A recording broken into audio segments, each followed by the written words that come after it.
Hey everybody, welcome to this video. I've been thinking a lot about my dad recently, and I think a big part of that has to do with the fact that over the last couple of years, I've had the immense pleasure and privilege of becoming a father myself, something I never could have imagined when I was growing up, an incredibly happy outcome, but also super challenging. You know, my wife and I, we have two boys, a 3-year-old and a 1-year-old, and it's safe to say that they drive us completely batty every once in a while. There are times when I'm challenged on every level, emotionally, physically, even spiritually sometimes. But we find our way through it. And I guess the magic here that I'm sure every mom and dad out there can respond to is you find your family, and your family is forged in many ways by those struggles. It's not the wonderful Sunday afternoons in the park that make us a family. It's the fact that we struggle together and we find our way to a happier outcome and another outcome together as a unit. And that has been incredible because I've really spent much of my years growing up and my early adulthood truly feeling like a loner and feeling like the magical outcome of a happy life was something that was for other people. I was too much to even to dream for something like that.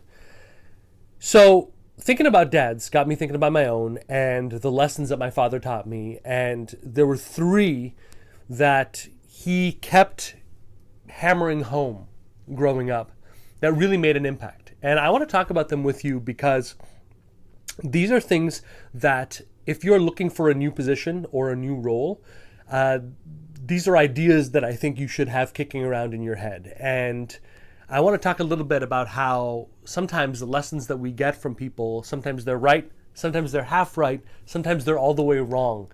And yet, if you have the right perspective on it, you can get value out of all 3 of those situations. So the first one my father always impressed on me that I remember to this day is investing in yourself, specifically your education, is never a bad move. My parents, they immigrated from India in the late 70s to Montreal, Canada, and for many years, and many years when I was growing up as well, they were struggling. My dad would sometimes work 2 jobs just to put food on the table. My mom was looking after me and trying to keep some kind of a household or a semblance of a household going on not enough money, not enough resources, not enough acclimatization with this new world and this new culture, the language, all of that. And so in the midst of all of this, we would always be shall we say, a thrifty family. We'd be the ones who'd be cutting coupons. We'd be the ones who'd be taking the subway because, we didn't have a second car. In fact, for many years, my dad didn't even have a first car, and we would just take rides from his friend sometimes to get to the doctor, to get to other places. Ultimately, by the way, a wonderful thing because his friend Steve was a huge manual driver, so we'd all be crammed in, right? This whole family, me, my mom, and my dad, we'd be crammed into this tight little coupe, and he'd just be rowing the gears, going nuts and jerking around. But I loved it, As a dad, if I had to put my kids through that now, I'd feel so embarrassed. But it just shows you that the hardships can be looked upon in a very different way. And so, in the midst of all of this, the thing that did not change is if I had a class. If I had a program, a sports program, an educational program, a learning camp, a space camp, whatever it was, my parents would find a way to get that money. Didn't matter if we'd have to scrimp and save. Didn't matter if we were on rice and beans rice for months on end. When it came to me knowing more and investing in my own vehicle, there was always money that could be found for that. And I want to say this here because a lot of job seekers are penny wise and pound foolish when it comes to this. Okay, when it comes to investing in yourself, whether it's additional training, whether it's, yes, investing in someone like working with me, an expert, to help you find a better job, help you advocate for yourself, finding ways to better improve your vehicle and putting money right back into that is just like investing in a business. You will not get to that next level unless you are constantly learning. That doesn't always mean a multi-$1,000 program, by the way. Sometimes it can mean taking one class or an online class or a LinkedIn Learning class or a Coursera class. There are a million options out there, but you should be in a habitual state of constant learning. Always you should be learning something. And always you should be investing some of the money that you have right now towards that. And I would say this, if you know that you need a better position, if you know that that is in the cards for you, The first thing you need to do is look at your budget and radically increase the amount that you're going to be spending on your own training, development, and promotion. Gotta happen. If you had been spending 5%, now's the time to amp that up to 20 or 25%. Because the people who train and invest in themselves the most heavily during the critical moments get the best outcomes. There is a direct X and Y correlation there. So invest in yourself. Doesn't matter how tight things are right now. The one place you cannot shirk on is yourself. Shirk on the clubs and the restaurants and the cable bill. Shirk on all of that stuff, okay? Do not shirk on your own learning and development, because that makes you more valuable in the marketplace, and that results in more money, and that results in a faster outcome. So, number one lesson, right? I carry it to this day. Invest in yourself always. Make that a number one priority. Then look at your bills and the other stuff. Number two, and this was one that came in a really surprising way. It's hard to believe, I guess, now, if you know me in my capacity and what I do now. But for many years, especially in my 20s, I was deeply depressed. I spent about 3 years living by myself in a tiny, crummy apartment in Montreal, auditioning because I was an actor at that time, not getting much in the way of work. How could you if you're in that kind of a depressing spiral as well? Not really having a single friend. I had a cat. That was my friend.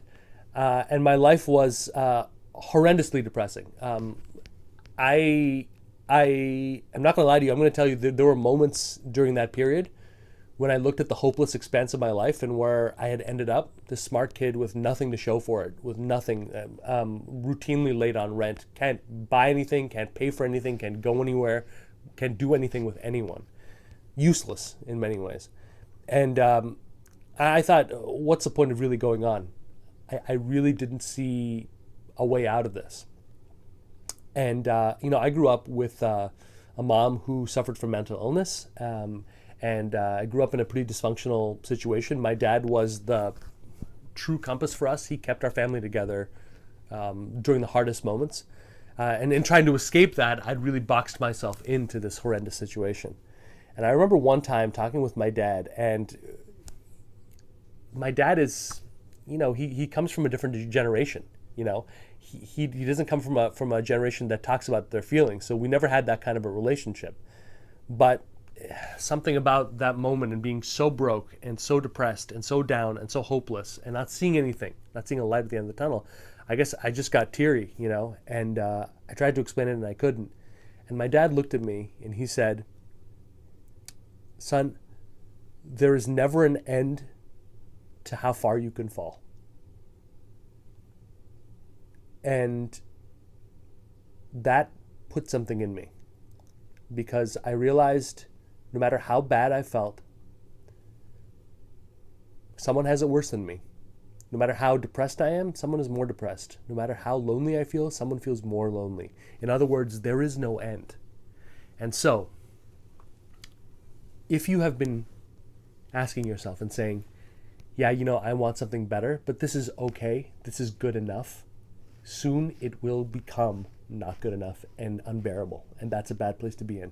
If you are in a place where you say to yourself and you routinely are trying to amp yourself up out of a situation that you know you deserve better, you're with people that do not deserve you, you're working and toiling for a company that is severely toxic and does not deserve you, you feel like a slave and you feel stepped on, and the only way to get out that door in the morning is to look at yourself in the mirror and say, yeah, people have it worse. Yeah, I know people have it worse. But I promise you there is no end.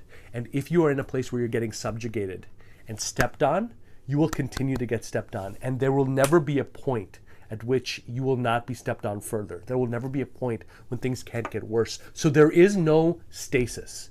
There is no staying put. Staying put is falling. If you're not aggressively hustling for something better, you are getting stepped on. If you are not striving for something more, you are getting stepped on. You are falling, okay? A business that is not growing is failing. A career that is not growing is failing.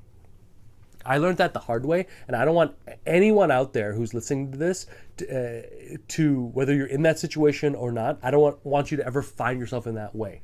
Because frankly, the only thing that got me out of that situation was doing a Hail Mary pass, totally tanking my career as an actor, writing an entire book, moving to New York City with nothing in my pocket but a credit card, if you can believe it, and a duffel bag, and a laptop, an old one, and restarting my life. And that shock was like putting the paddles on a dead person's chest and bringing them back up to life. I had to rip out my old life to make it happen. You don't have to take such a drastic course, but you do have to recognize it for what it is.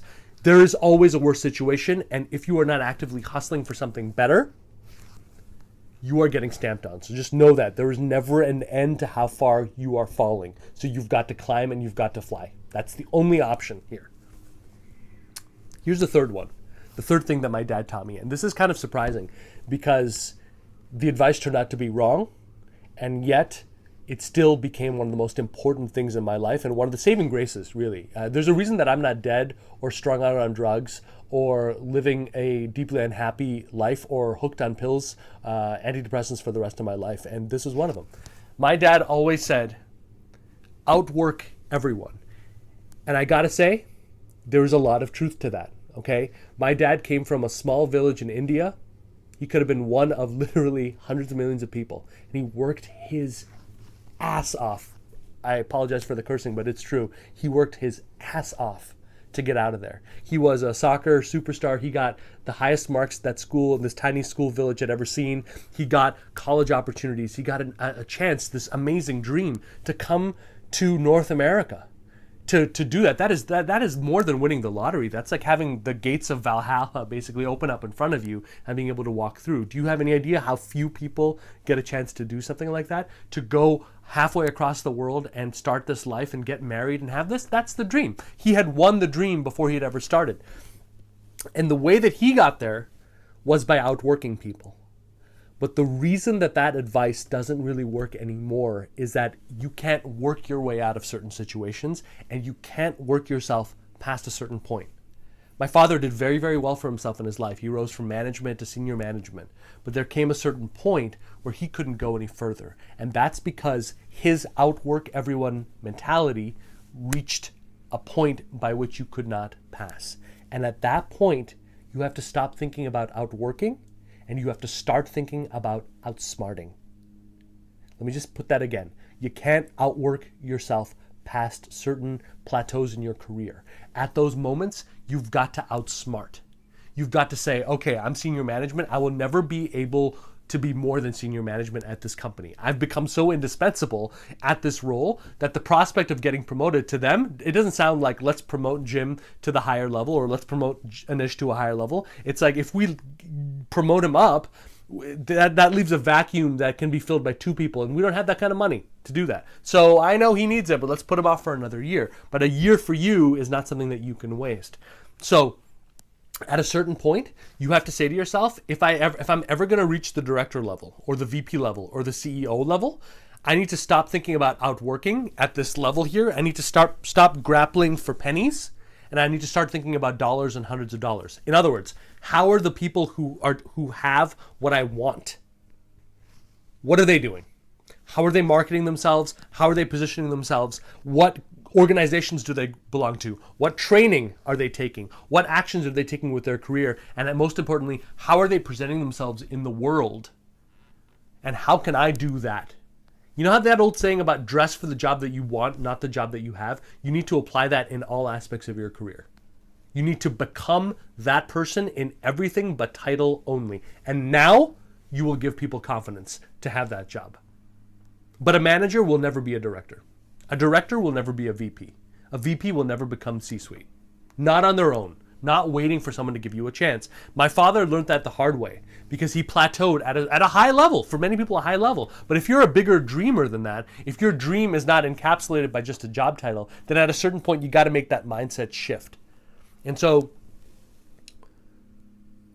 my final point is this. When we love people, when there are people in our lives like my father who I could not imagine me being the person that I was without his lessons, good or bad, You have to take it with a grain of salt, and you have to take it from a point of view of this. People have great intentions, but there is the stuff that we've been taught, and there's the stuff that actually works. And sometimes there's a bridge there. So, as you go through life, and as you get advice, and as people seek to help you, study the source, study their results, and know that, again, there is never an end to how far you can fall, so you better be flying. You better be actively working for a better outcome, or you are falling. Investing in yourself is never a bad thing, and should be, in fact, the first thing that you invest in yourself. Invest in yourself, your vehicle, because this is going to make you your money. This is going to make you your success. This is going to leave the impact. Not bills, not clubs, not expenditures, okay? Invest in yourself. And finally, don't think about outworking everyone. Think about outsmarting everyone. Think about drifting in the laneway of success. These are the three major things that my father taught me. I'd love to know what your father taught you. What were the lessons? What worked, what didn't? What drives you and what drives you up the wall? And I hope that you've enjoyed this video. I will probably take some time to hopefully catch up on a little bit of sleep, because my kids are they're jumping into the reserves, the energy reserves, and it's hard to do big things with a deficit of energy. So we will see. But I appreciate you learning with me, appreciate you listening to this video, and I would love to hear what were the lessons that your parents taught you, especially your dad. What did he teach you? What didn't he teach you? I'd love to learn, good, bad, or indifferent. Thank you guys so much. I'll talk to you soon. If you like that video, I encourage you to hit subscribe to get other expert tips and strategies that will take your career further.